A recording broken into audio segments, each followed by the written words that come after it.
Assalamualaikum warahmatullahi wabarakatuh semuanya. Selamat siang. Sebelumnya mari kita panjatkan puji syukur kehadirat Allah Subhanahu wa Ta'ala yang telah memberikan rahmatnya sehingga pada hari ini kita dapat berkumpul dalam acara tindakan medis untuk pasien anak Pierre-Robin sequence dan tracheostomy. Perkenalkan, saya Ade Mutia, founder dari Enabled selaku MC dan moderator yang akan memandu berjalannya acara webinar pada siang ini. Sebelum mulai acara, mari sama-sama kita baca doa dulu, berdoa sesuai dengan keyakinan masing-masing, berdoa dimulai.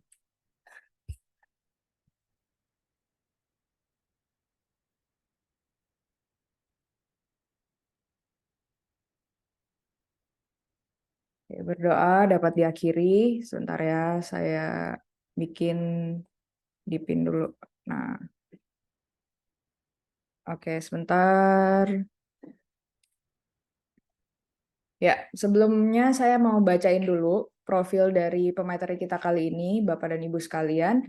Hari ini kita webinar pertama kali dengan Dr. Eka Marwansyah, Dr. Gigi Eka Marwansyah OLI, SP BMMF, Subspesialis Ortoknande K.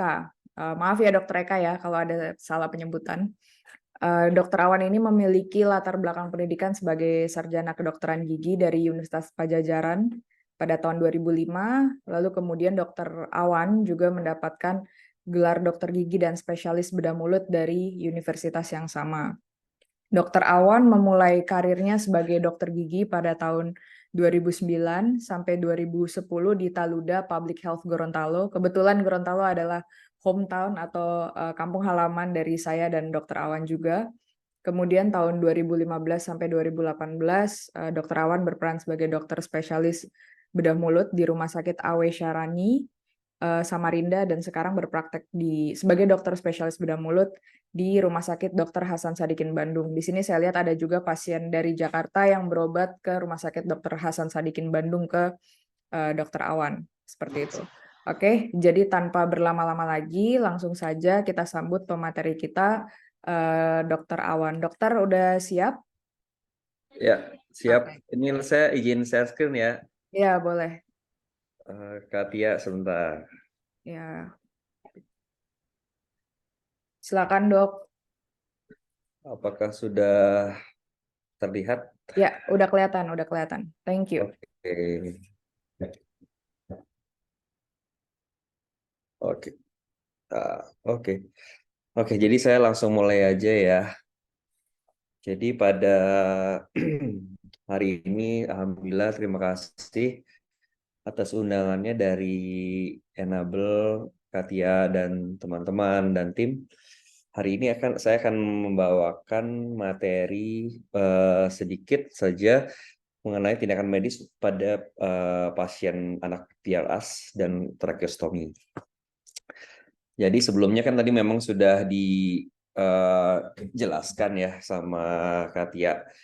Jadi memang saat ini saya bekerja di Rumah Sakit Umum Pusat Dr. Hasan Sadikin Bandung, dan ini tim kita gitu. Jadi memang kalau untuk di beberapa presentasi saya selalu menampilkan ini ya. Jadi untuk diketahui bersama-sama bahwa untuk kita mengerjakan kasus-kasus sulit ini selalu bersama-sama dengan tim gitu. Jadi ada para senior saya yang senior dan mentor saya juga yang membantu mengarahkan untuk merawat kasus sulit yang datang ke rumah sakit kita gitu. Dan rumah sakit Hasan Sadikin ini adalah rumah sakit vertikal Kementerian Kesehatan, dan saat ini statusnya adalah sebagai rujukan nasional.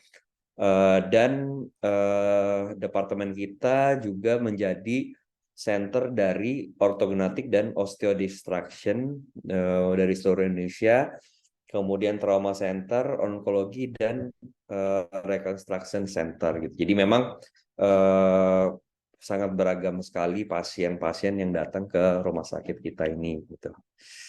Nah, langsung aja. Jadi kalau kita ngomongin Pierre-Robin sequence itu atau PRAS, jadi yang paling umum diketahui itu ada gejalanya tuh ada 3 ya. Jadi ada mikrognati, kemudian glossoptosis, kemudian kadang-kadang juga disertai dengan obstruksi dari sistem pernafasan atas. Nah, ini angka kejadiannya juga sebenarnya jarang sekali gitu. Dia 1 banding 8.500 sampai 1 banding 30.000 per kelahiran gitu. Jadi tapi memang kalau saya bilang sedikit sekali, tapi karena memang yang center-center yang mengerjakan kasus ini tuh sedikit, jadi saya bisa bilang bahwa kalau untuk pengalaman experience-nya di tim kita di Bandung itu lumayan banyak kita kerjakan memang pasien-pasien seperti ini gitu. Selain kasus-kasus ortognati gitu. Nah, jadi untuk etiologinya juga itu sebenarnya belum jelas ya. Jadi uh, ada yang tapi memang ada beberapa teori yang berkembang gitu. Jadi ada yang menyebutkan mechanical teori, kemudian uh, secara neurological, kemudian mandible compression teori gitu. Jadi kalau untuk yang mechanical teori sendiri itu dia kan memang dimulai itu pembentukan si rahang itu di minggu ke-7 intrauterin gitu. Jadi kemudian si rahang bawah ini tuh dia arah tubuhnya ke ventral dan ke inferior gitu. Nah, jadi kalau misalnya kita ngomongin PRS mungkin mirip-mirip kita kalau ngomongin etiologinya itu mungkin mirip-mirip kalau kita ngomongin ayam sama telur gitu. Ayam sama telur nih yang mana nih yang duluan gitu. Nah, jadi kalau kayak mechanical teori ini kadang-kadang ada yang bilang bahwa ya karena pertumbuhan lidahnya terganggu, makanya mengganggu pertumbuhan rahangnya. Kemudian karena gerakan yang terbatas juga itu yang akhirnya juga memblok pertumbuhan langit-langit. Makanya pasien-pasien Pierre Robin sequence itu ya ada 3 gejala yang paling penting itu ya. Jadi ada mikrognati, kemudian glossoptosis sama celah langit-langit. Nah, kemudian ya kalau yang neurological gitu juga, yang neurological teori itu juga jadi ada yang mengatakan juga bahwa dari si kalau yang tadi kan mechanical karena pembentukan mandibulanya ya.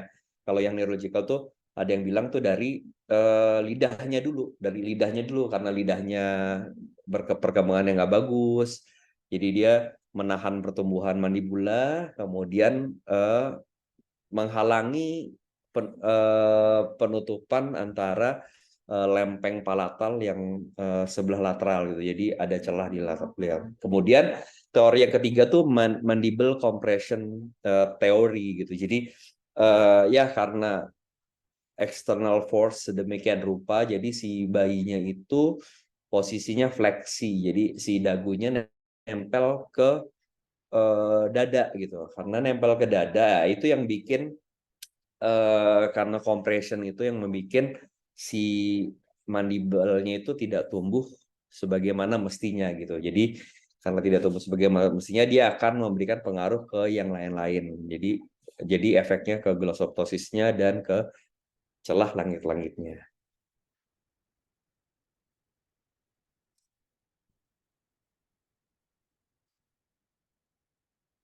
Nah, jadi kalau yang non sindromik sendiri itu ada yang penelitian di tahun 1971 itu dia menyebutkan bahwa salah satunya faktor keturunan. Tapi kan memang ilmu kedokteran ini berkembang gitu. Jadi karena berkembang terus, makanya banyak penelitian-penelitian terbaru gitu.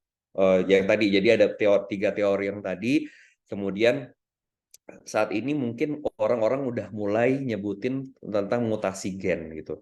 Jadi kalau mutasi gen tuh kita juga susah ya. Artinya gini, mutasi gen tuh apalagi di dunia yang sekarang gitu banyak banget faktor luar gitu. Jadi kayak misalnya dari makanan, mungkin dari udara, chemical gas gitu yang kita virus yang kita juga nggak tahu dari mana gitu. Nah itu yang masih belum bisa kita singkirkan gitu. Jadi kalau misalnya kita akhirnya mendapati pasien Pierre Robin itu mungkin saya biasanya menjelaskan memang banyak faktor gitu, banyak faktor yang bisa menyebabkan gitu.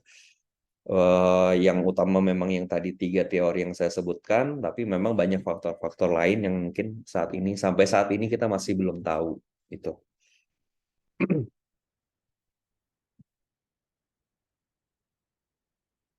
Jadi, nah itu memang yang paling sering ini ya, Bapak Ibu sekalian tuh, yang paling sering kita temui si mandible-nya tuh dia micrognatic atau retrognatic gitu. Jadi tidak tumbuh sebagaimana mestinya gitu. Karena dia pertumbuhan ke belakang, sementara base dari lidah itu nempel ke mandible. Jadi ketika pertumbuhannya tidak optimal ke depan, si base-nya itu akhirnya menutup ke jalan nafas gitu. Makanya pada itu emergensinya ada gitu untuk kasus-kasus Pierre Robin ini gitu. Salah satunya kita bisa lakukan tongue lip adhesion gitu. Jadi emergensinya si lidahnya itu dijahitkan ke bibir ke depan gitu. Jadi ditarik ke depan supaya dengan harapan dia tidak menutup jalan nafas ya gitu. Tapi ini kita juga sebenarnya itu bukan definitif gitu. Tadi saya bilang emergency, artinya harus di work up, ada follow up selanjutnya di mana mungkin bisa dilakukan distraksi sesegera mungkin dengan pemeriksaan-pemeriksaan tambahan. Ya, tadi ya yang tadi saya sudah bilang ya, jadi ada glossoptosis, ada obstruction di saluran penurunan atas gitu. Nah, celah palatal ini bisa iya bisa enggak. Jadi bisa iya bisa enggak. Ada yang komplit, ada yang incomplete gitu. Jadi tapi memang mostly memang yang ya 3 gejala kondisi klinis tadi ya itu ada semua gitu. Nah, kalau untuk perawatan non bedahnya, nah ini biasanya tuh pasien anak-anak yang baru lahir ya. Kita banyak dapat juga pasien yang dikonsul dari ruang rawat anak, jadi pasien-pasien dengan suspek Pierre Robin syndrome itu.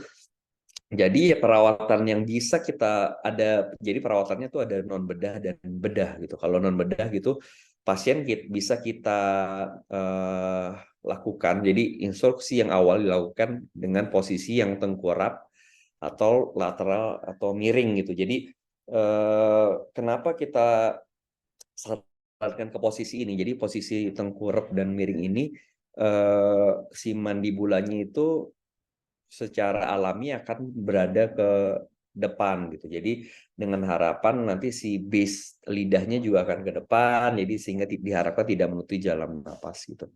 Tapi ini juga tidak berhenti sampai di sini saja ya Bapak Ibu. Jadi maksudnya ini perlu ada pemeriksaan lanjutan tambahan gitu. Kemudian yang kedua, untuk kasus-kasus yang mild sampai moderate itu bisa ditambahkan dengan nasopharyngeal cannula gitu. Jadi itu eh, bukan NGT. Jadi dia langsung masuk ke paru-paru ya kalau nasopharyngeal cannula ini. Jadi dia mempertahankan si oksigenasi itu supaya lebih optimal dan maksimal.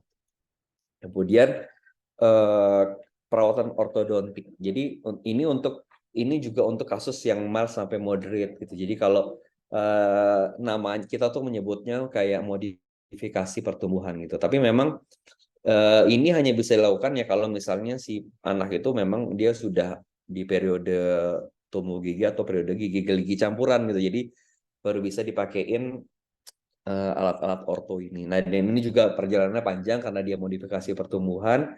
Jadi diharapkan dengan bantuan brace dan elastik-elastik karet itu bisa menarik atau merangsang pertumbuhan si rahangnya ke arah anterior. Nah, ya ini yang tadi saya bilang posisi tengkurapnya. Jadi ini membantu supaya si lidah itu tidak terlalu ke posisi ke belakang gitu ya. Nah, ini yang nasopharyngeal canul. Jadi dia mempertahankan oksigenasi yang optimal. Nah, ini yang perawatan ortodontik. Jadi, nah, perawatan ortodontik itu yang saya bilang tadi itu juga tidak bisa berdiri sendiri gitu. Jadi, kalau Bapak Ibu lihat di pasien ini tuh dia menggunakan alat distraktor ekstraoral ya. Nah, ini mungkin saya cerita sedikit bahwa alat distraksi ini tuh banyak banget ya pilihannya. Ada yang intraoral, ada yang ekstraoral. Tapi memang ya kita masih eh, alhamdulillah ya masih diberikan rezeki kita dapat supply alat-alat tuh yang via intraoral gitu. Memang dari segi estetik tuh juga ya membantu ya Bapak Ibu, apalagi mungkin anaknya yang perempuan, tentu kita juga tidak berharap ada scar gitu ya di luar gitu. Ini semua alat yang kita pakai di sini tuh dari alat-alat distraktor yang intraoral gitu.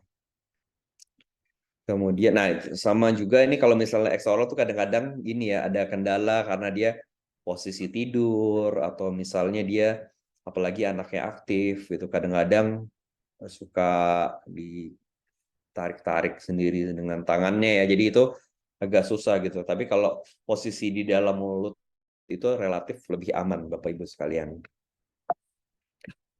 Kemudian, nah kalau perawatan bedahnya itu yang tadi saya bilang. Jadi memang harus dilihat dulu seberapa parah gitu derajat keparahannya gitu ya. Jadi kalau obstruksi pun juga ada yang ringan sampai yang berat gitu.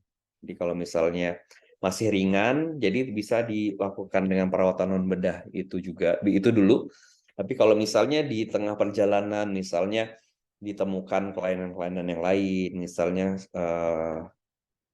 pertumbuhan lidahnya itu ternyata eh, makin jatuh ke belakang, ya kita perlu segera melakukan tindakan emergensi gitu. Ini yang saya bilang tadi, jadi tongue lip adhesion, jadi si lidahnya kita jahitkan ke depan dengan harapan dia tidak menghalangi jalan napas gitu. Kemudian kita lakukan juga mandibular distraction osteogenesis. Ini lihat ya dari dagunya yang posisinya di belakang sekarang sudah di depan pasca operasinya. Kemudian nah untuk shaker airway itu kita lakukan tracheostomy. Jadi untuk kasus-kasus yang severe mungkin dari awal kita sudah pertimbangkan gitu. Apalagi misalnya ada kelainan tambahan. Tadi kan saya bilang ada 3 ya, ada mikrognati, kemudian ada glossoptosis, kemudian ada apa namanya cleft palate gitu. Nah,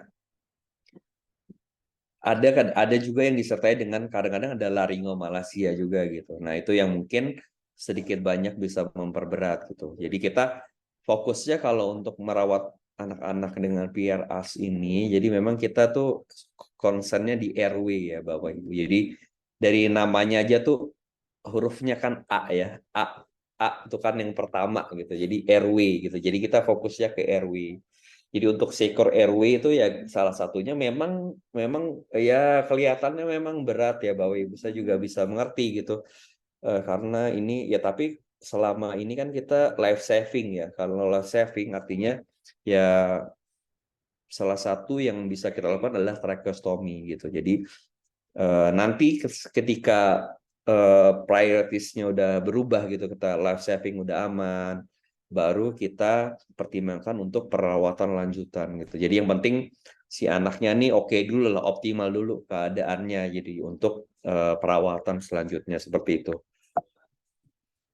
Kemudian nah ini ya, ini jadi ditarik ke depan ya. Ada kasus-kasus yang ekstrim itu bukan di depannya aja Bapak Ibu. Jadi mungkin mulai udah agak ke base stangnya gitu yang ditarik ke depan gitu. Jadi tapi sekali lagi saya bilang bahwa ini tuh tindakan emergensi sebenarnya. Jadi memang memang biasanya kalau kita dapat di ruangan terus pasiennya agak berat gitu ternyata tapi mau kita distraksi juga keadaannya belum optimal. Nah, yang paling mungkin kita lakukan adalah tindakan yang seperti ini gitu. Jadi dengan harapan si base stangnya nggak jatuh ke belakang, sehingga tidak menutupi jalan nafas. Gitu. Atau yang kedua ya tracheostomy tadi. Nah, ya ini kurang lebih simulasinya. Jadi tindakan nanti saya ada berikan kasus yang kita kerjakan di Bandung. Jadi ini Bapak Ibu bisa lihat ya ini dia approach-nya dari extraoral sepertinya. Jadi tapi memang device-nya di dalam gitu. Tapi nah Mas ini tuh sebenarnya sih Mas lebih ke masalah teknik ya. Teknik-teknik tiap surgeon tuh mungkin berbeda ya approach-nya bagaimana. Tapi memang ya kita sebisa mungkin eh mengupayakan supaya dari segi estetiknya itu masih oke gitu. Jadi biasa kita pasang intraoral device-nya gitu. Nah, kemudian untuk alatnya sendiri itu macam-macam ya Bapak Ibu. Tracheostomy itu ada yang mulai dari 15, 20 mili gitu. 20 mili kalau di bayi lumayan gede ya. Jadi 20 mili itu 2 senti ya. Jadi kita memajukan rahang bawahnya tuh 20 mili gitu. Jadi nah untuk teknisnya itu nanti setelah jadi memang ada ketika kita pasang device buat distraksi ini kita ada beberapa fase.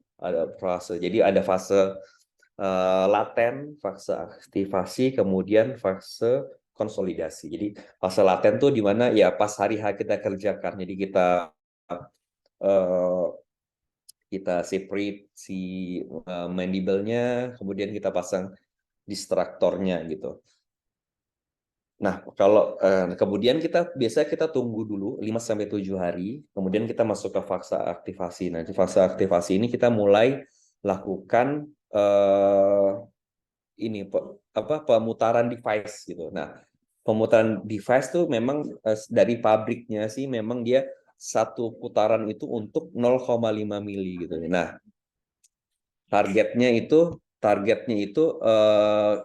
mili per hari. 1 mili per hari itu jadi kan kita pasang dua ya Bapak Ibu ya di mandibulah. Di mandibulah itu kita pasang dua.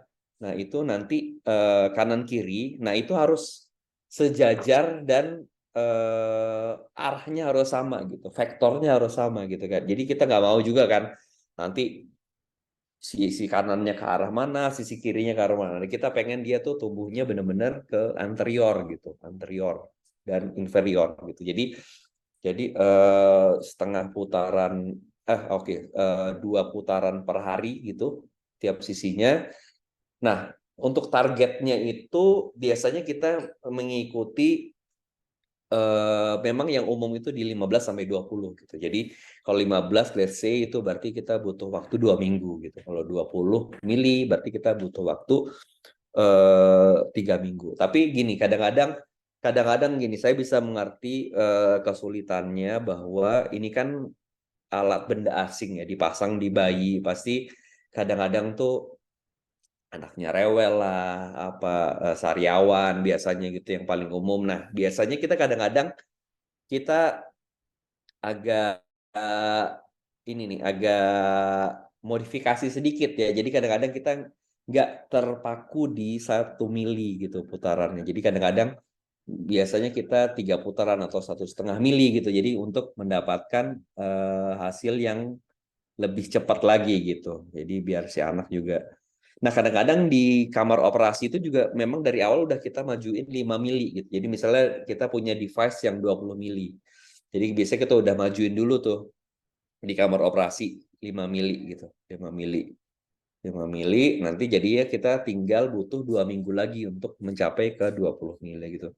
Nah, 5 mili itu untuk kalau kita ngomongin airway atau saluran pernapasan itu lumayan banget ya Bapak Ibu. 5 mili itu lumayan banget. Jadi eh, paling enggak si bayinya itu udah agak lega lah gitu ya buat di jalan nafasnya gitu.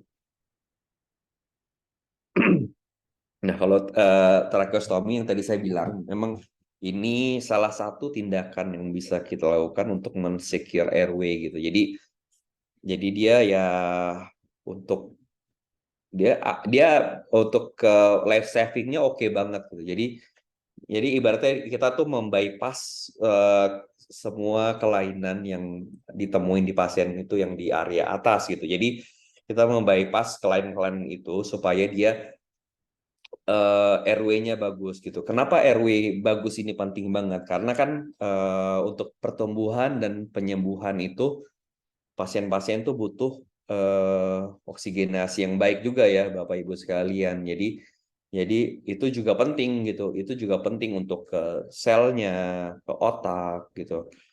Jadi oksigenasi penting sekali. Jadi memang kenapa RW itu penting banget ya itu karena dia efeknya memang luas sekali ya. Ya tadi ya ini mungkin Bapak Ibu juga udah baca dan dengar juga ya. Jadi resikonya banyak karena ini kan memang benda asing ya. Bisa ada infeksi, fistula, perdarahan, tapi itu bisa diatasi oleh surgeonnya. Kemudian bisa ada stenosis, stenosis ada yang glotis atau subglotis, kemudian bisa pneumotoraks juga gitu pada beberapa kasus. Ya ini contohnya. Oke, ini saya langsung masuk ke case pertama ya. Ini yang paling muda yang kita lakukan tuh usia 5 bulan gitu.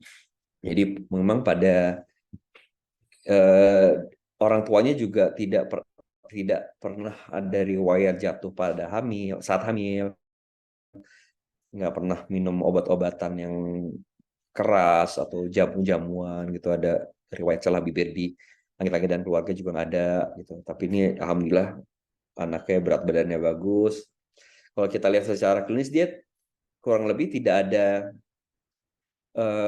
masalah mungkin bukan yang sindromik ya Bapak Ibu. Jadi mungkin aja dia karena posisi tadi yang misalnya mandible compression atau apa gitu. Jadi nah ini yang paling mudah yang kita lakukan di usia 5 bulan itu kita lakukan distraksi.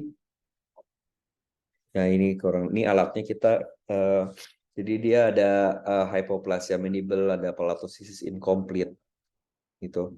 Ini kasus kita bulan Juli ya. Nah, ini alatnya di dalam nih Bapak Ibu. Alatnya di dalam, kanan kiri. Yang ini saya bilang dia harus benar-benar sejajar. Untuk tindakannya sendiri kita lakukan tuh nggak terlalu lama sih sebenarnya. Kita lakukan mungkin 1 jam, spare-nya 1 jam sampai 1,5 jam. Dan itu yang saya bilang tadi, jadi di kamar operasi itu kita bisa sudah langsung nyuri dalam tanda kutip itu 5 mili. Jadi ketika tuh udah majukan 5 mili di kamar operasi. Jadi eh, nggak terlalu banyak ya ininya. Kemudian, nah ini foto D1-nya, nggak ada luka insisi ekstraoral. Nah ini setelah POD 10, ya kalau jadi untuk pasien ini tuh kalau nggak salah dia memang dia kadang-kadang ada kayak sleep apnea gitu ya Bapak Ibu ya, sleep apnea tuh kadang-kadang si bayinya suka tiba-tiba kebangun tengah malam gitu karena mungkin kayak posisi lidahnya juga gitu. Jadi buat karena kondisinya udah optimal juga makanya kita jadwalkan pasien ini.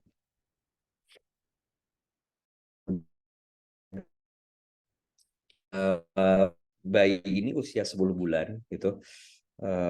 Nah, memang bedanya sama yang tadi, bayi ini sudah di tracheostomi juga gitu. Jadi memang udah relatif lebih aman gitu ya. Relatif lebih aman sudah di tracheostomi. Kemudian, nah cuman ini kita temukan juga selain dia hypoplasia mandibula, dia ada apa namanya eh, tangtai gitu. Jadi tangtai gitu. Jadi eh, itu yang mungkin tidak ya itu mungkin salah satu yang menyebabkan bahwa si rahang itu tidak tumbuh secara optimal ke anterior gitu. Jadi karena ada tangkainya itu. Jadi nah pasien ini juga kita lakukan operasi yang sama, kita pasang distraktor juga di kanan dan kirinya. Kemudian di saat yang bersamaan juga kita lakukan frenektomi juga Bapak Ibu. Jadi frenektomi kita lakukan supaya si lidahnya lebih bebas bergerak gitu. Jadi kita akan bantu dia ke fungsi bicaranya juga karena udah 10 bulan ya. Udah sedikit lagi dia mungkin akan melafalkan beberapa huruf dan nah, jadi itu salah satu tindakan tambahan yang kita lakukan juga pada pasien ini gitu. Nah ini day one, nah ini post op-nya. Ya Bapak Ibu bisa lihat ya perbandingannya dagunya yang sebelum operasi dan sesudah operasi yang sudah maju gitu.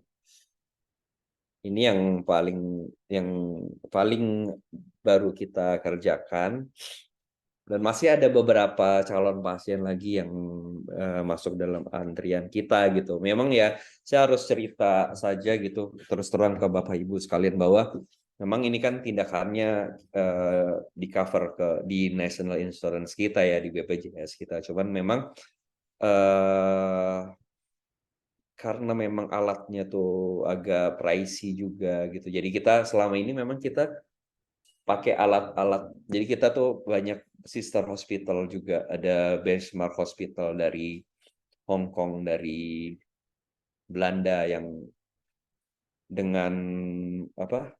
Ya banyak sekali membantu Hasan Sadikin, Departemen Bedah Mulut Hasan Sadikin. Jadi kita banyak banyak banget alat hibah gitu. Nah, tapi sekarang alhamdulillahnya ya, alhamdulillah dari apa?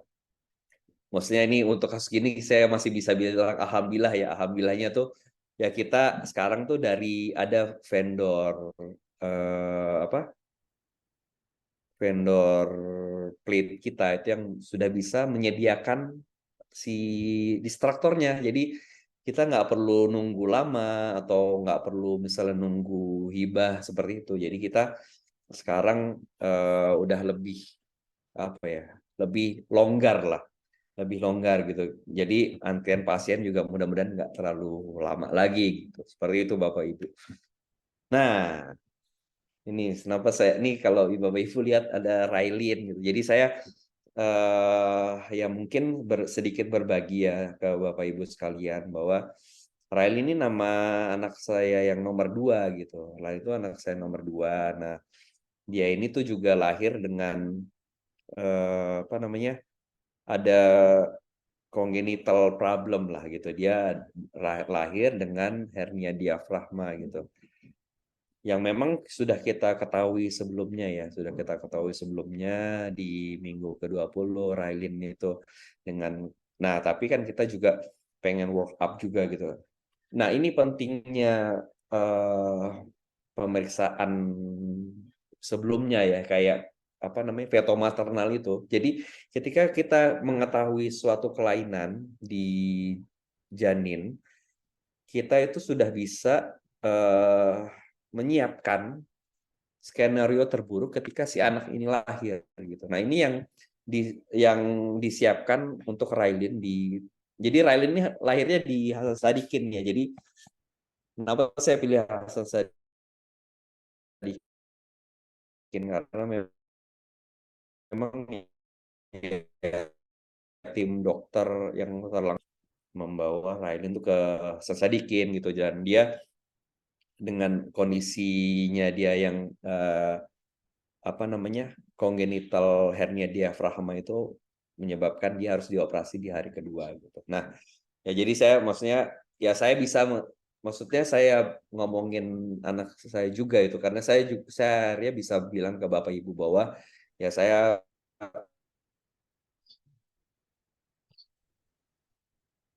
bisa paham sekali apa yang Bapak Ibu rasakan gitu ya, yang Bapak Ibu rasakan ya gitu. Jadi mengerti sekali mengenai apa beban mungkin kayak tekanan kemudian harapan tentu. Jadi ya selama saya misalnya bisa bantu anak-anak dengan Via Robin, saya sangat senang sekali gitu kalau misalnya ya dikasih kepercayaan dan saya membantu ya sekuat tenaga saya gitu anak saya gitu. Ini udah mau slide terakhir. Nah, yang penting saya pengennya juga ya Bapak Ibu sekalian semangat. Nah, ini Nah, ini waktu Railin masih di NICU, jadi di dikirimin video sama apa kakaknya ya, jadi buat semangatin. Nah, jadi memang ya saya harus bilang bahwa support system itu penting banget, baik dari keluarga, tim dokter, rumah sakit gitu, karena merawat anak-anak dengan Pierre Robin itu tuh eh, perjalanannya panjang ya, perjalanannya panjang sekali. Jadi kita itu ada Arka ya, loh. Nah, ya ini saya udah sampai ke slide saya yang terakhir. Ini one of my favorite patient yang namanya Arka dari Jakarta. Apa? Mungkin sebentar lagi Arka ini sudah kita lakukan distraksi dan sebentar lagi akan di-off distraktornya. Ya saya harap ya work up selanjutnya mudah-mudahan Arka bisa apa namanya? Dekanulasi. Tracheostominya gitu, di tracheostominya bisa makan, minum dengan leluasa gitu, amin gitu. Nah, ini ada satu quotes yang saya tampilkan di slide saya yang terakhir ini ya. Ya itu karena saya tahu apa yang Bapak Ibu alami gitu, yang mungkin ada keluarganya juga. Ya, jadi saya pengennya tuh kita tuh jadi be a warrior gitu, not a warrior gitu. Karena saat ini memang perkembangan ilmu dan teknologi kedokteran kan selalu berkembang pesat gitu. Jadi apalagi SDM yang ada dengan pengalaman yang ada, dengan sumber daya yang ada itu sudah mampu mengerjakan pasien-pasien anak-anak Pierre Robin gitu. Jadi jangan khawatir gitu. Kalau misalnya memang kalau misalnya jumlahnya mungkin memang masih jarang Bu ya, tapi dari yang jarang itu, dari pasien-pasien yang jarang itu tuh operasinya di Bandung gitu. Jadi maksud saya jadi ya Bapak Ibu nggak perlu takut kalau misalnya anaknya akhirnya harus dioperasi di sini gitu. Jadi karena memang kita kerjakannya secara tim dan memang kita didukung juga sama dokter-dokter yang berpengalaman juga. Mungkin itu saja dari saya. Thank you. Misalnya ada Oke. pertanyaan, dipersilakan. Saya kembalikan ke MC Katia, silakan. Yap, thank you banget Dokter Awan. Jadi ini udah ada list of question-nya dari orang tua, banyak yang punya pertanyaan juga. Tapi sebelum itu saya boleh ada pertanyaan juga ya dari slides yang tadi udah di-present sama Dokter Awan ya. Jadi kebetulan kemarin banget kita itu enabled baru ada syuting dengan salah satu orang tua pasien tracheostomi, dan salah satu request-nya adalah berharap webinar itu yang isi dokter yang anaknya juga punya problem, misalnya problem kongenital atau apa. Jadi pas banget kemarin di wish sama ibu itu hari ini kita bisa ketemu ada acaranya. Karena memang rasanya senang banget sih kalau bisa ngobrol sama dokter yang bisa relate, terutama secara personal sama case-case-nya kita gitu. Sekalipun ya alhamdulillah Relin tidak mengalami PRS ya, Ya, kayak gitu. ya. Nah ini sebenarnya pertanyaan yang dari slides ini pertanyaan-pertanyaan yang lebih ke terminologi aja sih. Mungkin ada terminologi beberapa yang kita nggak ngerti gitu. Ya. Itu kayak misalnya mikrogenati itu artinya dagunya kecil gitu ya? Rahangnya kecil gitu. Oh Jadi rahang, jadi bukan dagu ya, rahang. karena rahangnya kecil, jadi dagunya otomatis terlihat kecil juga gitu. Tapi Oke. overall tuh memang rahangnya kecil gitu. Oke.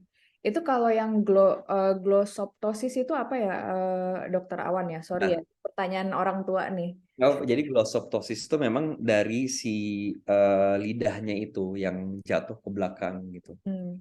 Jatuh ke belakang. Nah, itu banyak faktornya. Jadi ada yang neurological, Hmm. ada yang mechanical gitu. Jadi banyak gitu. Jadi makanya kalau misalnya ada glossoptosis, biasanya yang tadi saya bilang bahwa tindakan emergensinya itu kita jahitkan si lidahnya ke depan gitu, seperti Ya, itu. oke. Yang tempat Ya, addition itu ya tadi ya. Yes, yes, yes, yes. Nah, itu kan kayak contohnya nih, kita nih orang tua ngerasain gitu, anak-anak terutama di sini banyak juga yang anak-anak tuh sindromik gitu. Jadi kelainannya tuh benar-benar dari ujung kepala sampai ujung kaki biasanya. Ya, Ini mereka kadang ada dokter lewat-lewat lah, ada dokter THT lah, mungkin bedah plastik lah dan sebagainya gitu. Bolak-balik ke anak kita berbeda-beda spesialis gitu.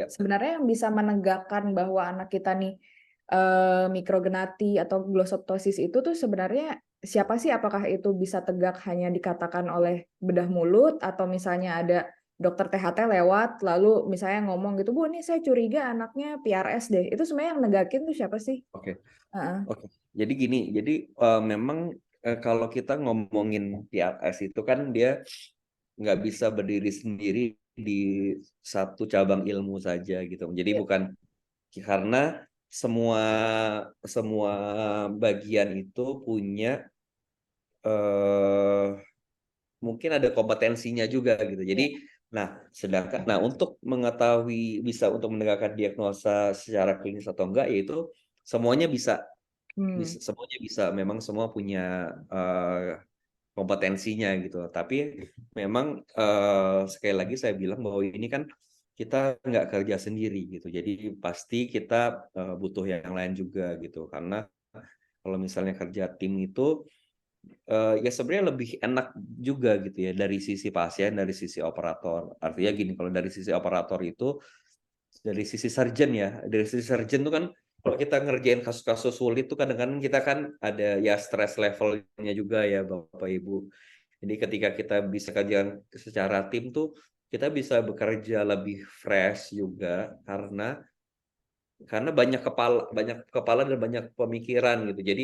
Jadi ketika kita ada yang mentok atau apa tuh kita bisa saling berbagi gitu, saling mengisi gitu. Kurang lebih seperti itu.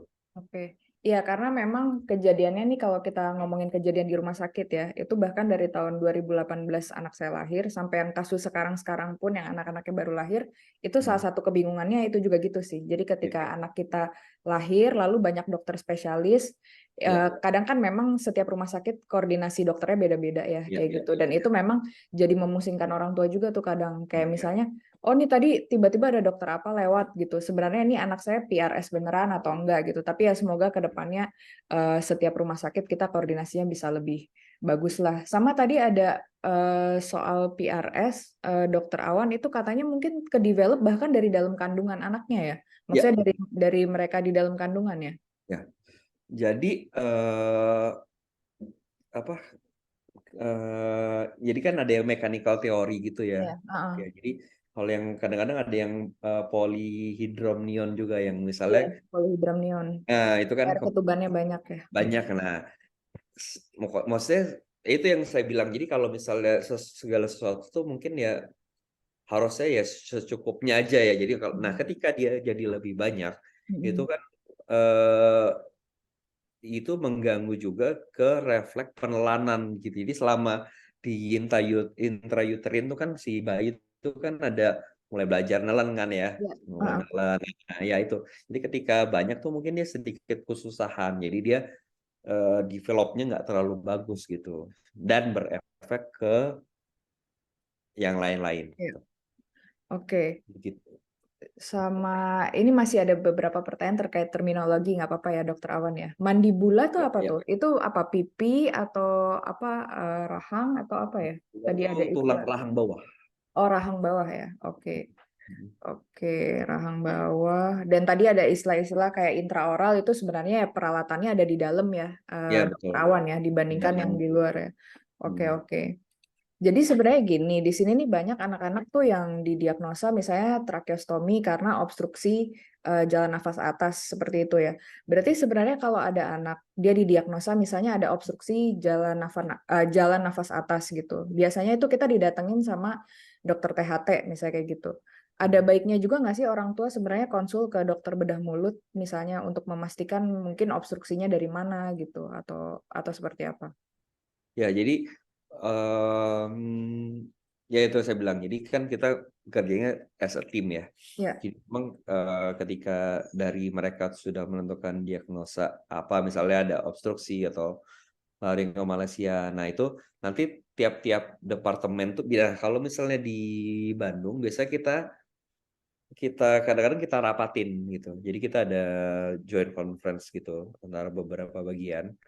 Jadi kita rapatin. Kalau misalnya memang ini bisa diselesaikan dalam tanda kutip di bedah mulut aja gitu, ya biasanya ya sudah kita work up sendiri gitu.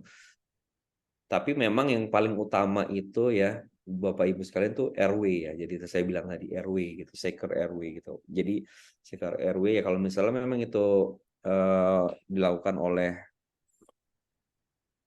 teman sejawat THT ya kita nggak masalah. Jadi saya bilang itu tuh yang penting life saving dulu. Ya. Jadi udah secure RW nanti kita work up lagi, kita udah makin tegak nih diagnosanya, oh ya ini benar dengan gejala-gejala klinis yang tampilan klinis yang kita temuin, ya udah nanti baru kita rencanakan lah mau diapain nih gitu. Jadi kondisi optimal dulu, baru kita bisa rencanakan untuk Oke. melakukan tindakan operasi surgery gitu. Oke. Sebentar ya, ini harus ada yang bilang. Ini siapa ya? Sebentar. Nabira mungkin boleh bantu ya. Oke. Eh, sama pertanyaannya gini, Dokter Awan. Jadi kita nih kalau sana di Jakarta dan mungkin di sini mayoritas juga Jakarta ya. Nah itu di Jakarta itu kita memang ada beberapa rumah sakit rujukan nasional kan seperti itu. Tapi untuk sampai bisa ada joint conference itu karena pasiennya tuh banyak sekali. Itu jadi itu sangat-sangat jarang sekali ada satu pasien tuh bisa dibikinin joint conference gitu, atau mungkin harus parah banget gitu ya.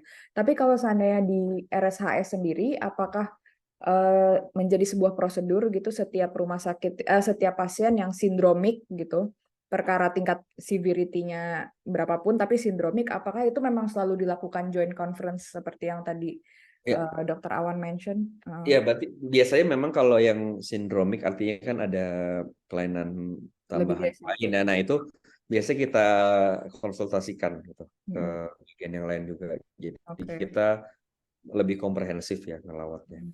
Ya ada pertanyaan di kolom chat ya. Oke, oke. Boleh. Oke, perkenalkan saya Clarissa dari Magelang, Jawa Tengah. Jadi anaknya persis didiagnosa PRS ya, dan belum bisa operasi palatozikis. Mohon bantuan dan saran untuk kami, bagaimanakah langkah selanjutnya agar bisa dilakukan tindakan medis. Nah, yang belum bisa operasinya nih palatozikisnya, Dokter Awan Oke. mungkin. Nah jadi gini kalau misalnya PRAS itu kan biasanya yang tadi saya bilang ya, bisa kadang-kadang disertai glossoptosis sama palatosisis gitu. Nah, itu kadang-kadang kalau misalnya memang dia belum severe gitu.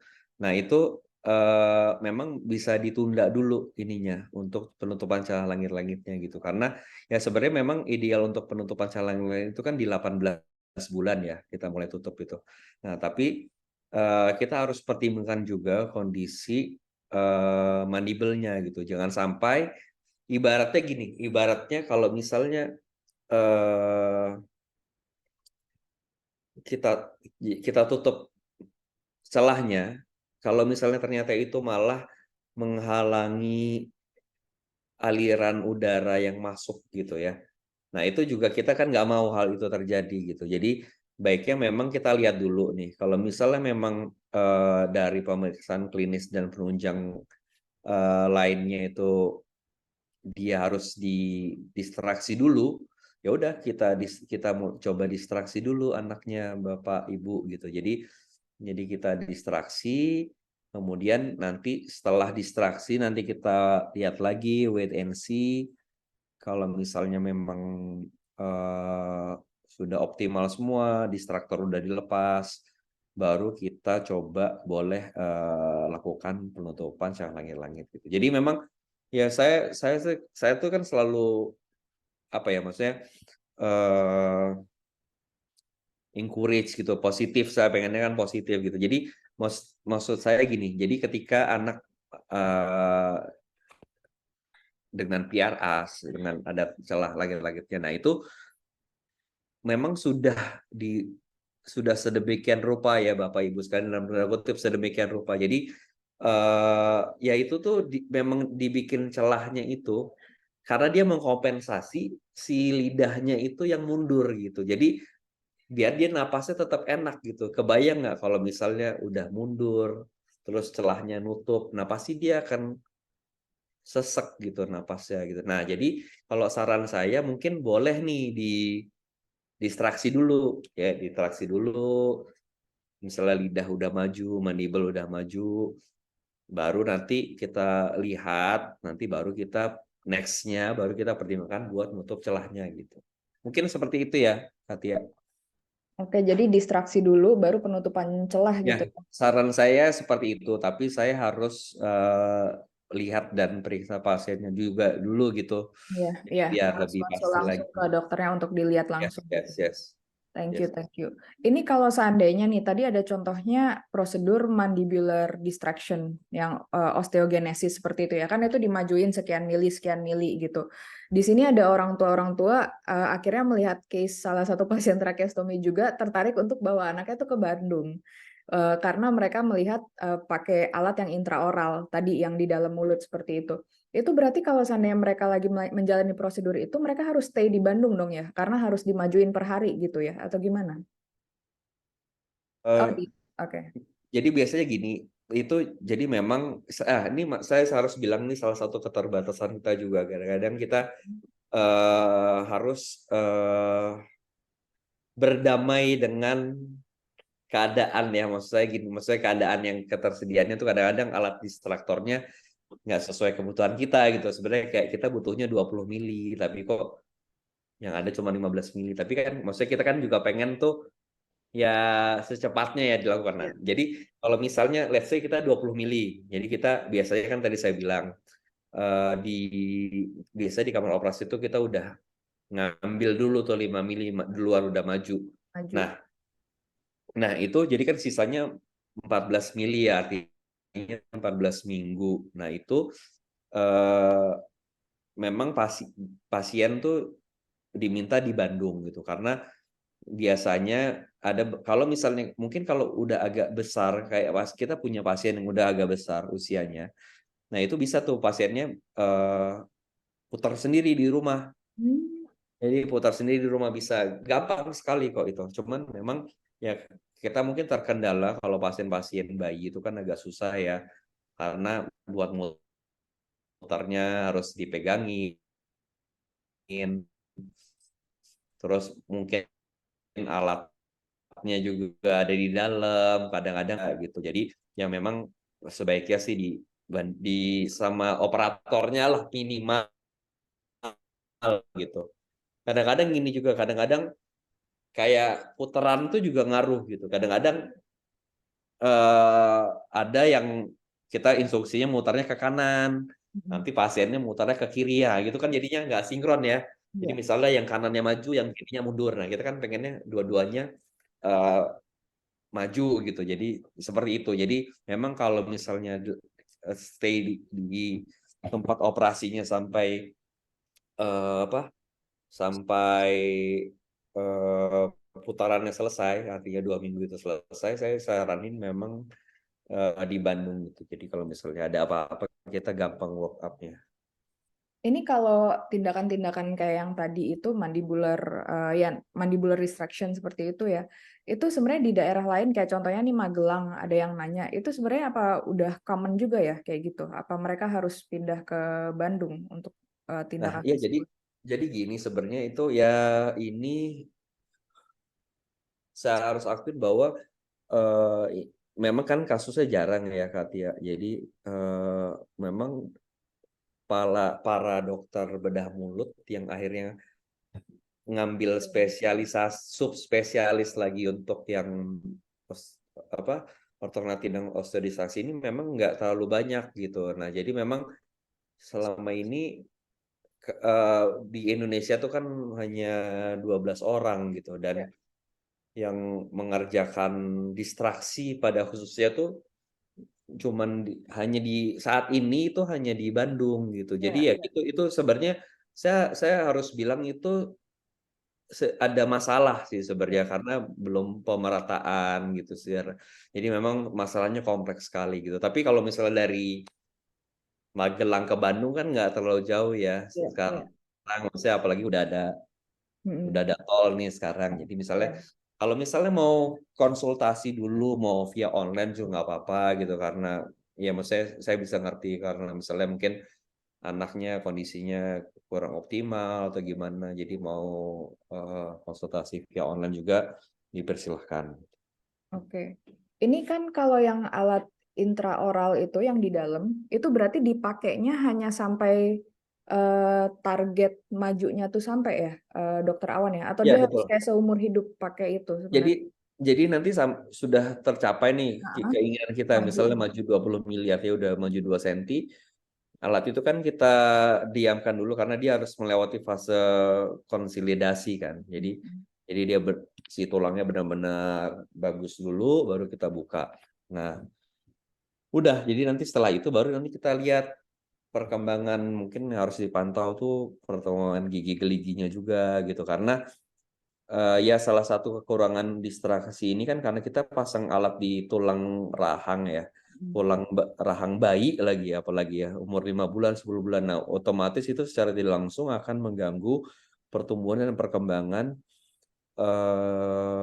benih gigi tetapnya atau benih gigi susunya gitu. Jadi biasanya itu yang harus kita follow up selanjutnya gitu. Jadi makanya saya bilang bahwa ya bukan suatu hal yang nggak mungkin gitu, tapi memang perjalanannya panjang gitu.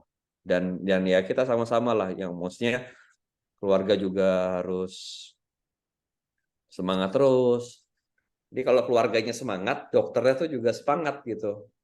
Jadi kita Ya, saling mengisi gitu. Jadi jangan, ya maksudnya nggak bisa ya. dari salah satu pihak aja gitu. Jadi semuanya memang harus ada willingnya tuh, effortnya harus gede gitu. Oke. Seperti itu. Tadi menarik juga sih, ternyata even di dokter bedah mulut, karena kita pikirkan ini hanya terkait gigi dan sebagainya, ternyata ada kaitannya juga tentang obstruksi gangguan nafas gitu ya, obstruksi jalan nafas, sorry, kayak gitu. Nah, ini sebenarnya mungkin ini kita bahkan nggak tahu nama ini apa. Apakah ini, kayaknya sih bukan PRS ya, Dokter Awan, tapi banyak sekali anak-anak di komunitas kami tuh jadi mulutnya tuh nggak bisa kebuka. Nah, kita nih masih nggak tahu. Jadi anak-anak ini banyak juga mereka udah melalui namanya kayak CT scan gitu, CT scan atau ronsen gitu ya, dengan dokter bedah plastik apa segala macam. Mereka kalau dilihat gitu, karena dipikir tadinya mereka lahir dengan tanpa tulang rahang yang kebuka gitu loh. Tapi ternyata itu semua tuh lengkap gitu. Nah, itu tuh sebenarnya apa sih, itu neurologis ya atau apa ya? Sehingga mulutnya tuh nggak bisa dibuka bahkan pakai alat-alat apapun gitu. Sehingga makanya ditrakeostomi akhirnya. Nah itu saya bilang, jadi mungkin ini kayak penyerta tambahan ya, kadang-kadang ada juga yang dengan yaitu faktornya banyak. Jadi bisa karena secara anatomi bentuk rahangnya juga, atau ada masalah di neuromuskularnya juga bisa gitu. Jadi mungkin kalau misalnya ditemukan seperti itu, ya itu akan lebih komprehensif lagi dalam arti harus kita komunikasikan juga ke dokter anak untuk yang neuronya anak ya, Ya, sama ke mungkin oke, dokter fisioterapi gitu oke. Eh, untuk selanjutnya. Tapi oke. kalau misalnya Hmm. udah nanti, oh ternyata tulangnya nempel gitu. Nah, itu dibuka gitu, dipisahin. Oke. Oke, saya udah info juga sih ke Dokter Awan kalau internetnya nge-lag ya. Kayaknya sekarang udah oke nih. Udah oke ya, bisa denger ya? Iya, iya. Oke, oke. Oke. Ini ada pertanyaan lagi nih Dokter Awan di chat box. Katanya kalau seandainya operasi entah itu yang mandibola, distraction dan sebagainya itu, apakah dari bedah mulut mensyaratkan anaknya harus ada minimum berat? Hmm. Ada nggak ya kira-kira kayak Jadi gitu? itu kita selama ini kita pakai rule of 10. Jadi Mm-mm. rule of 10 tuh beratnya tuh 10 pounds. 10 pounds itu tuh 5 kilo lah. Hmm. 5 kilo. Kemudian harus optimal juga itu. Jadi HB-nya tuh minimal 10 Hmm. dan si leukositnya nggak boleh lebih dari 10.000 gitu. Nah, Ya. jadi kalau misalnya itu udah optimal semua, boleh bisa tuh kita jadwalkan buat operasi. Oke, I see. Kan tadi ada dimension yang pertama itu tentang mikrogenati ya, Dokter Awan.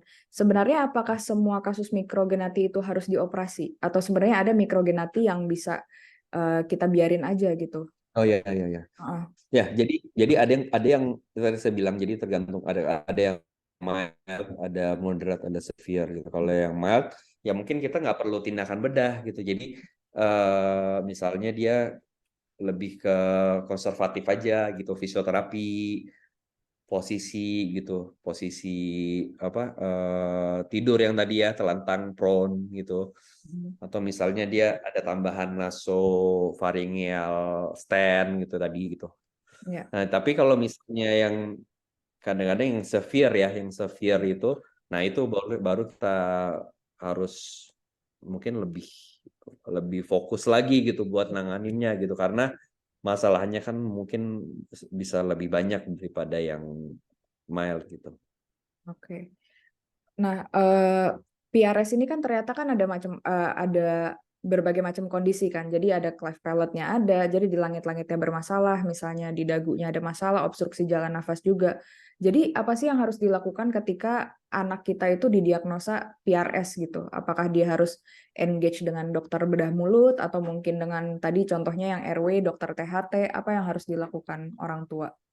Ya, jadi kalau misalnya apalagi yang baru lahir ya, misalnya Iya. baru lahir dan kita ketemu dengan kondisi gitu, ya Mhm. memang kalau dari bedah mulut sendiri itu ya agak terbatas gitu yang bisa dilakukan. Jadi yang bisa dilakukan tuh mungkin kayak eh apa, gloss apa, di lidahnya tadi ya. Jadi Iya.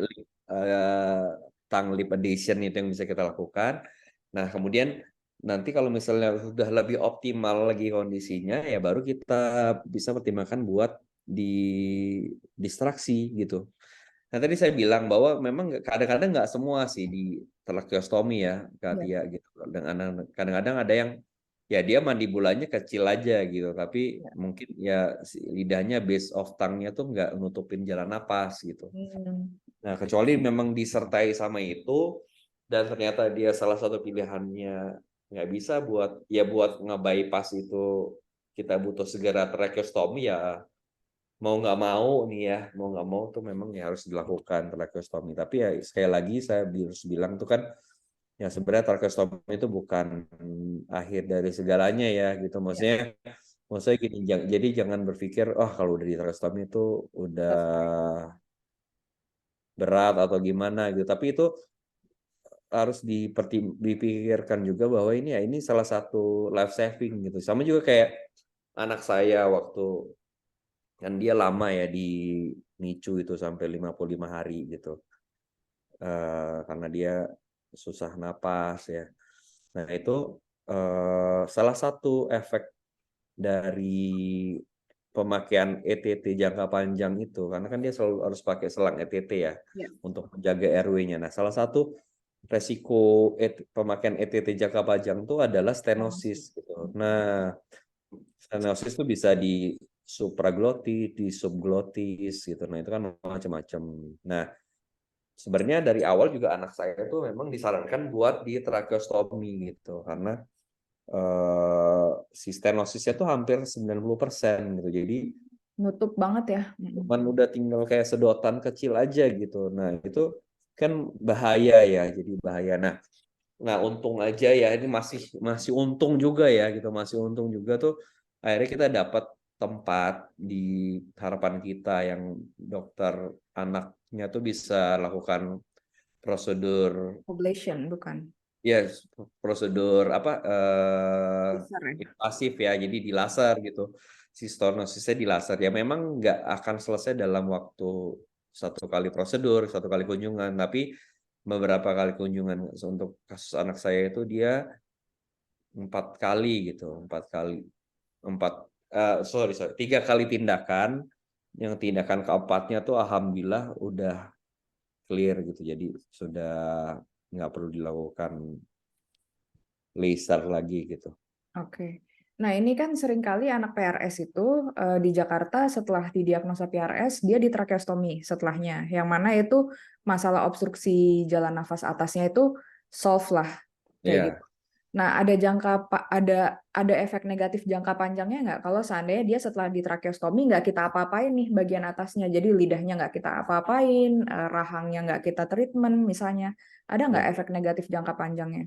Nah, sebenarnya kalau untuk efek negatifnya tuh lebih ke komplikasi pemakaian jangka panjang tracheostominya sih gitu. Jadi Oh, karena gini, karena tracheostomi itu kan bagaimanapun juga dia adalah benda asing gitu ya, benda asing dan memang dia akan membypass obstruksi yang di atas gitu, karena dia akan iya. langsung ke bawah gitu, jadi di bypass. Tapi memang dia unfortunately itu dia nggak bisa menggantikan fungsi kayak misalnya kan Oke, sebentar, kalau Kak. di saluran nafas tuh ada vili-vili gitu ya. Halo? Iya, oke. Jelas. Sekarang udah oke, udah oke, udah Nah, oke. jadi karena dia benda asing dan eh, human made juga, jadi dia tidak bisa menggantikan fungsi dari kayak ya vili-vili di saluran nafas gitu loh. Jadi Hmm. jadi bagaimana? Jadi memang lebih ke alatnya ya. Jadi lebih ke Hmm. alatnya. Jadi kayak misalnya dia mungkin akan lebih gampang kena pneumonia gitu ya, misalnya. Tapi ada beberapa yang iya, ada yang enggak gitu. Tapi Ya, paling banyak tuh memang yang pneumonia. Jadi oke, seperti itu. oke. Dia misalnya nih tadi kayak ada kasusnya dia didiagnosa PRS gitu kan, lalu dia di tracheostomi, lalu setelah di tracheostomi dilakukan tindakan jaw distraction, contohnya seperti itu. Kira-kira apa sih perkembangan yang bisa kita lihat gitu setelah dia di jaw distraction, terutama terkait harapan dia untuk bisa didekanulasi ke depannya ya gitu. Ya, jadi kalau kita lakukan distraksi itu otomatis kita akan membawa serta si Hmm. base stangnya ke arah anterior kan, ke Hmm. depan.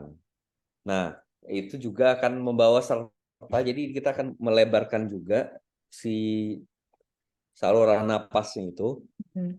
kurang lebih ya, memang nggak akan 20 mili banget gitu. Jadi mungkin 80% lah. Jadi Ya, sekitar mungkin 16 mili ya gitu ya, ya. Jadi ya untuk bayi 5 sampai 10 bulan 16 mili itu ini lumayan banget gitu. Dia ya, dapat dapat 16 mili itu dalam arti bisa ke segala arah ya, bisa ke ya. depan, ke belakang gitu. Nah, jadi itu lumayan banget buat dia lebih lega lah si napasnya gitu, Oke, Katia.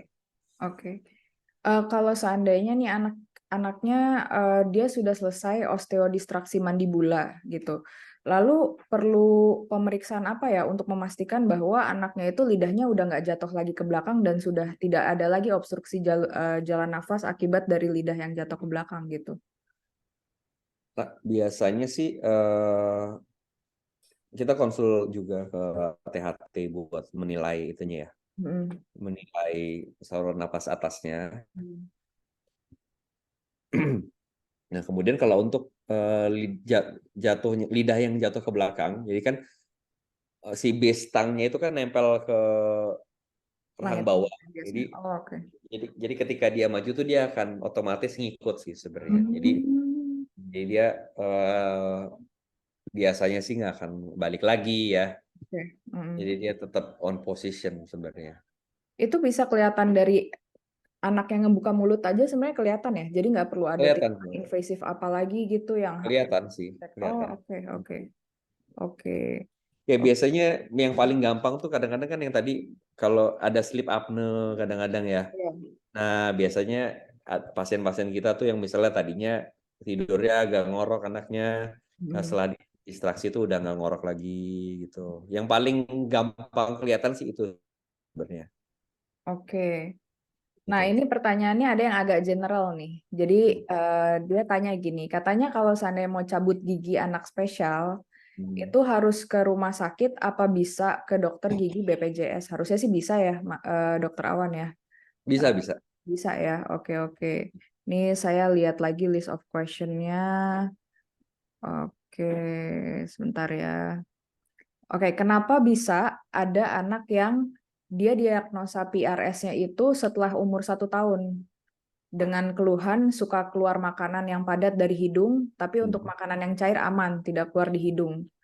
Apakah akibat tingginya palatum atau langit-langit si anak ya dok? Kayak gitu. Jadi ternyata PRS-nya nggak dari bayi lahir ketahuannya, tapi ketahuannya dari umur 1 tahun gitu. Kenapa hal itu bisa terjadi? Apa karena langit-langitnya yang tinggi kayak gitu?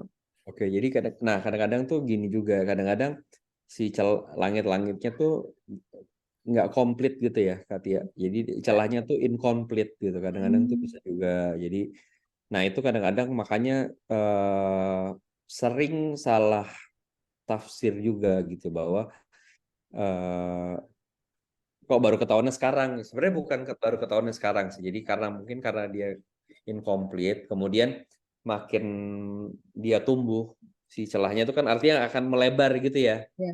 Mm-mm. Nah, baru tuh ketahuan. Jadi makanya ketika makan atau minum baru keluar dari hidung. Tapi ya sebaiknya sih dikonsul dulu ke dokter bedah mulut ya Udah biar sebut dia ya. bisa lihat, bisa tahu gitu.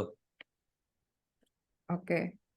Kalau ini nih, kita kan suka dengar, jadi kebetulan di komunitas kita tuh ada pasien yang dibawa ke Amerika. Dia Hmm. di sini banyak anak-anak yang punya gangguan menelan, terutama menelan masalah air liurnya kayak gitu. Kita pernah dengar ada anaknya itu dioperasi kelenjar air liur deh, kalau nggak salah gitu. Itu tuh sebenarnya sama dokter bedah mulut kah atau sama dokter THT atau gimana ya kalau ada kasus seperti itu? Apa tadi apa air Eh, liurnya operasi kelenjar air banyak? liur. Jadi anaknya tuh hypersaliva gitu loh.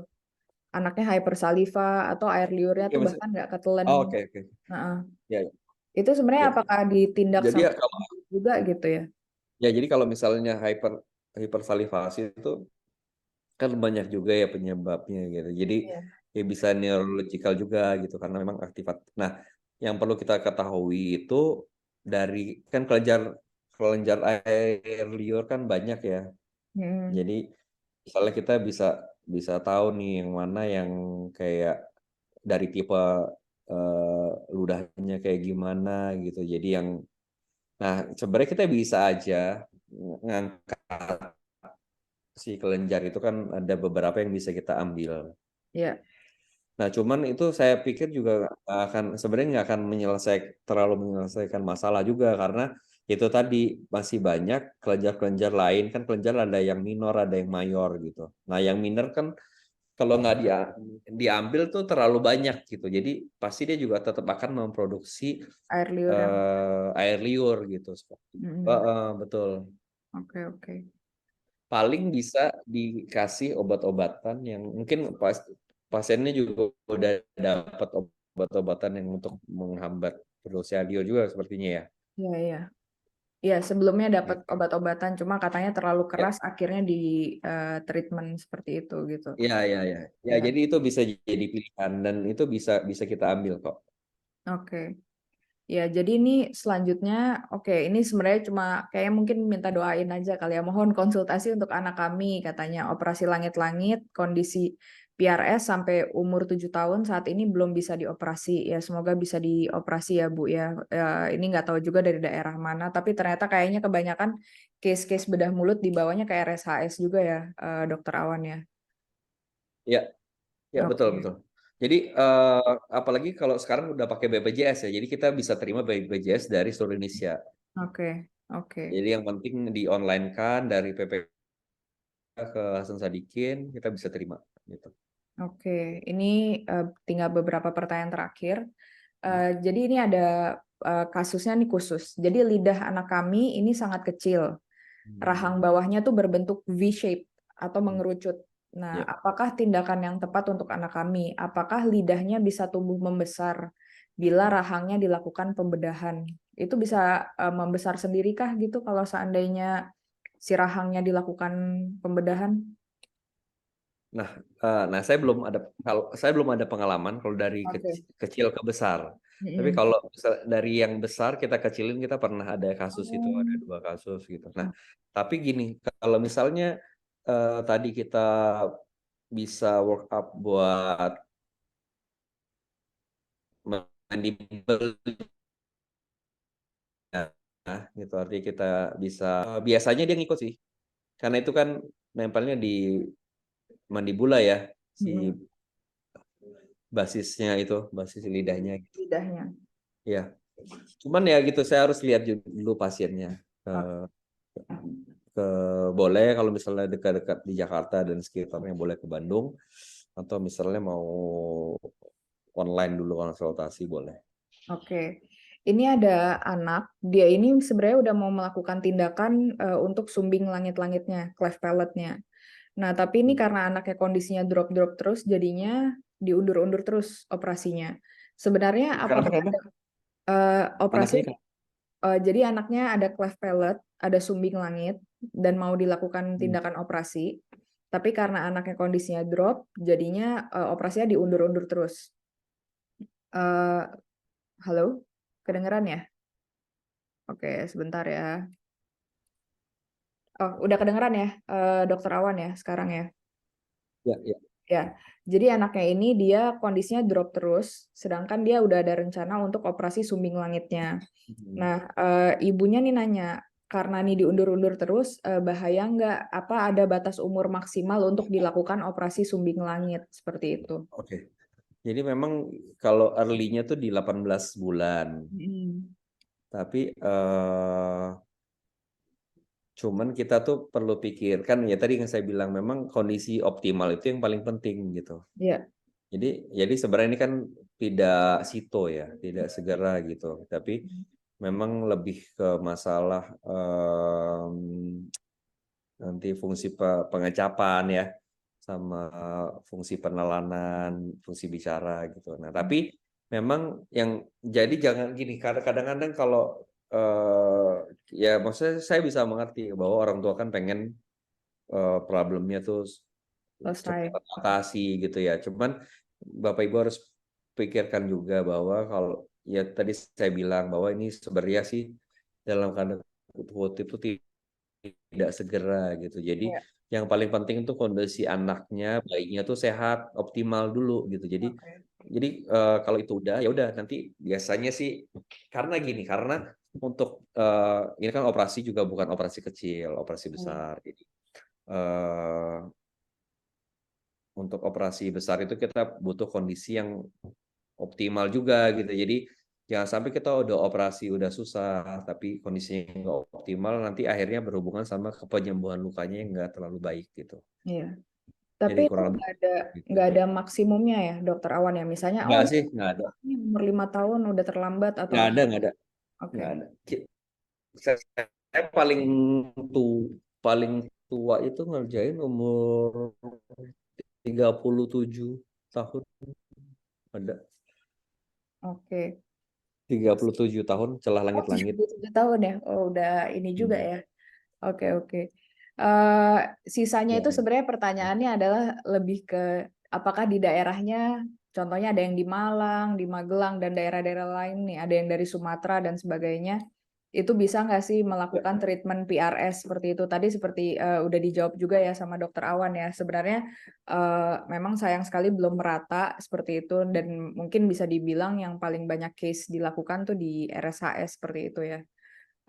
Oke, itu aja sih Dokter Awan sebenarnya pertanyaan hari ini. Jadi dari Ya. yang daftar ada 43, tadi Alhamdulillah bahkan 46 datang. Jadi terima kasih banyak Alhamdulillah. Dokter Awan bisa kita bisa di Ya. PRS dan tracheostomy. Semoga Yes, yes. di kesempatan-kesempatan ke depannya kita bisa bahas lebih banyak lagi tentang Amin, amin, amin. anak-anak Amin. PRS gitu. Amin. Jadi sebelum acaranya ditutup, Dokter Awan, ini kita mau ada sharing dulu ke orang tua. Mungkin Nabira ya, ada share screen-nya ya. Oke. Jadi setelah ini kita tanggal 21 Agustus akan ada acara bersama Dokter Ezi, Dokter Luh, dan Dokter Elvi.